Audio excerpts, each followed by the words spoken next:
ತಂದೆ ತಾಯಿ ಸಮಾನ ಅಂತ ಎಲ್ಲ ಗುರಿಯರಿಗೆ, ಅಣ್ಣ ತಮ್ಮದಿರಿಗೆ, ಅಕ್ಕ ತಂಗಿಯರಿಗೆ, ಹಾಗೇನೆ ಎಲ್ಲ ನನ್ನ ಪ್ರೀತಿಯ ಸೆಲೆಬ್ರಿಟಿಗಳಿಗೆ, ವೇದಿಕೆ ಮೇಲಿರೋ ಎಲ್ಲ ಗಣ್ಯಾತಿ ಗಣ್ಯರಿಗೆ ನಮಸ್ಕಾರ. ಮೊದಲನೇದಾಗಿ ಹಂಪಿ ಉತ್ಸವ, ಎಲ್ರಿಗೂ ಹಂಪಿ ಉತ್ಸವದ ಶುಭಾಶಯಗಳು ಹೇಳ್ತೀನಿ.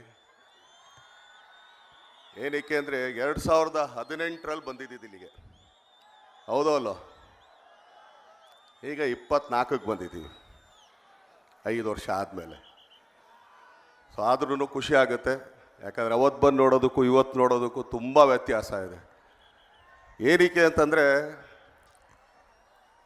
ಕೃಷ್ಣದೇವರಾಯರು ಆಳ್ದಂಥ ನಾಡಿದು, ಅವ್ರು ಕಟ್ಟಿದಂಥ ಸಾಮ್ರಾಜ್ಯ ಇದು.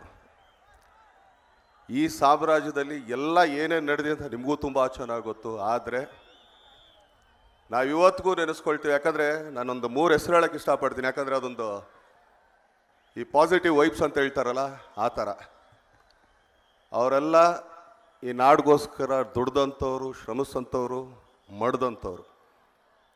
ಅದು ಕೃಷ್ಣದೇವರಾಯರಾಗಿರ್ಬೋದು, ಸಂಗೊಳ್ಳಿ ರಾಯಣ್ಣವರಾಗಿರ್ಬೋದು, ಇಲ್ಲ ಅಂತಂದರೆ ಮದಕರಿ ನಾಯಕನೂ ಆಗಿರ್ಬೋದು.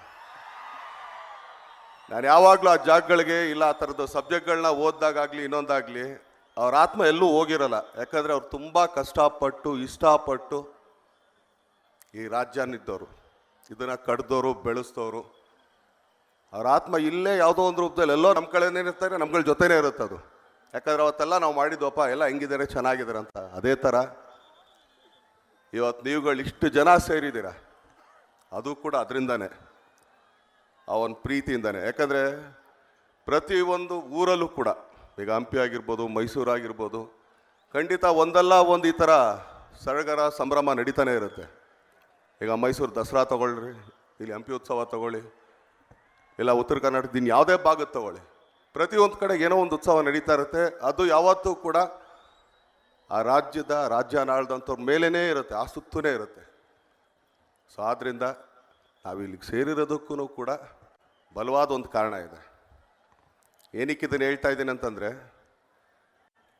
ಇವತ್ತು ಇಲ್ಲಿಗೆ ಬರೋದಕ್ಕೆ ಮೊದಲನೇ ಕಾರಣನೇ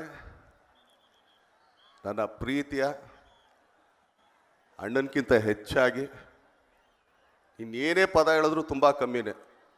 ನೀವೆಲ್ಲ ಆ್ಯಕ್ಚುಲಿ ಪ್ರೀತಿಯಿಂದ ನಮ್ಮನ್ನ ಬಾಸ್ ಅಂತೀರಾ, ನಾವು ಅವ್ರನ್ನ ಬೈ ಅಂತ ಹೇಳ್ತೀವಿ. ಅದು ನಮ್ಮ ಸಮೀರ್ ಬೈಗೆ ಹೋಗ್ಬೇಕು ಅಂತ ಹೇಳ್ತೀನಿ. ಏನಕ್ಕೆ ಅಂತಂದರೆ ಇದು ಹೇಳ್ತೀನಿ ಕೇಳ್ರಿ. ಏನಕ್ಕೆ ಅಂತಂದರೆ ಯಾರ ಹತ್ರ ಅಷ್ಟು ಬೇಗ ನಾನು ಸೋಲಲ್ಲ, ತುಂಬ ಕ್ಯಾಲ್ಕುಲೇಟ್ ಮಾಡ್ತೀನಿ ನಾನು. ಆ್ಯಕ್ಚುಲಿ ಒಳಗಡೆ ಬರ್ತಾ ಬೇಡಪ್ಪ ನೀವು ಅಲ್ಲೇ ಇರಿ, ನಾವೆಲ್ಲೇ ಇರ್ತೀವಿ, ಬೇಡವೇ ಬೇಡ. ಯಾಕೆಂದರೆ ಆಗಲ್ವಲ್ಲ. ಯಾಕಂದರೆ ನಮ್ದು ಏಕಮಾರ್ ದೋತು ಕೂಡ ಅಲ್ಲೇ ಹೇಳ್ಬಿಟ್ಟು ಅಲ್ಲೇ ಹೋಗ್ಬಿಟ್ಟಿರ್ತೀವಿ ನಾವು. ಸಿಗ್ತೀನಿ, ಓಕೆ, ಈ ಡೋ ಆಡೋಕೆ ನಮಗೆ ಬರೋಲ್ಲ. ಇಷ್ಟ ಆದರೆ ತುಂಬ ಇಷ್ಟದಿಂದ ಹೇಳ್ತೀವಿ, ಕಷ್ಟ ಆದರೆ ಅಪ್ಪ ಅಲ್ಲೇ ಇದ್ಬಿಡಪ್ಪ, ನಾನು ಇಲ್ಲೇ ಇದ್ಬಿಡ್ತೀನಿ ಅಂತ ಹೇಳ್ತೀನಿ. ಏನಕ್ಕೆ ಅವ್ರ ಮೇಲೆ ಅಷ್ಟೊಂದು ಪ್ರೀತಿ ನಾನು ತೋರಿಸ್ತೀನಿ ಅಂತಂದರೆ, ಇವತ್ತವರೆಗೂ ಒಂದೇ ಒಂದು ದಿನ ತನಗೋಸ್ಕರ ಯಾವುದೇ ಕಾರಣಕ್ಕೂ ಯಾವುದೇ ಒಂದು ಫಂಕ್ಷನ್ಗೂ ಕರೆದಿಲ್ಲ ಅವರು. ಇದು ಹೇಳ್ಬೇಕು ನಾನು, ಆ್ಯಕ್ಚುಲಿ ಇವತ್ತು ಪಬ್ಲಿಕಲ್ಲಿ ಹೇಳ್ಬೇಕಿದ್ದೀನ. ಅವ್ರು ಏನೇ ಕರೆದಿದ್ರು ಕೂಡ ಅವ್ರಿಗೆ ತುಂಬ ಪ್ರೀತಿ ಆದವ್ರದ್ದು ಏನಾದ್ರು ಒಂದು ಫಂಕ್ಷನಿಗೆ. ಒಂದ್ಸಲಿ ರಾಮನಗರದಲ್ಲಿ ಯಾವುದೋ ಒಂದು ಆಂಜನೇಯನ ದೇವಸ್ಥಾನ ಓಪನಿಂಗ್, ಎಡಪಾಲಿಗೆ ಹೋಗೋಣ, ಓಕೆ ಬಾಯ್, ಇಲ್ಲೇನೋ ಫಂಕ್ಷನ್ ನಡಿಯಲ್ಲ ಸೇವೆಗೆ ಅಂದರೆ ಏನೂ ಬರಬೇಡ ಅಂದರು. ಅವತ್ತೇ ಗೊತ್ತಾಗೋಯ್ತು, ಯಾಕಂದರೆ ಅವ್ರು ಅದಕ್ಕೆಲ್ಲ ನನ್ನ ಜೊತೆಗೆ ಇಲ್ಲವೇ ಇಲ್ಲ ಅಂತೇಳಿ. ಯಾಕಂದರೆ ನಾವು ತುಂಬ ಜನ ಕ್ಯಾಂಪೇನ್ಗಳು ಮಾಡಿದ್ದೀವಿ.